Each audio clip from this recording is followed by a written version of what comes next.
Syederalun bantuan tidak mampu mencukupi kebutuhan hidup. Pengungsi gempa Cianjur mulai mengemis. Mereka meminta-minta untuk memenuhi kebutuhan hidupnya selama di pengungsian.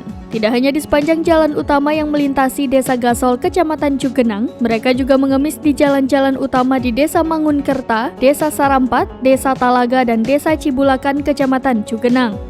Pengungsi yang mengemis juga terlihat di Desa Nagra, Kecamatan Cianjur.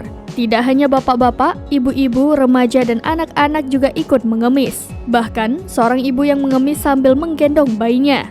Sebagian dari mereka menggunakan jaring yang bertangkai untuk memudahkan menerima uang dari para pengendara. Ada juga yang menggunakan gayung panjang, topi, atau kardus. Bahkan, ada pula yang menggunakan panci bertangkai agar mudah menerima uang. Saat mengemis mereka pun tak terlihat sendiri, minimal berdua, namun ada juga yang berkelompok 7 hingga 10 orang. Ujang Wandi berusia 43 tahun, koordinator Posko 2 pengungsian di Kampung Panahegan, Desa Gasol, Kecamatan Cugenang, mengatakan para pengungsi terpaksa meminta sumbangan karena tak semua bantuan yang datang bisa memenuhi kebutuhan mereka sehari-hari.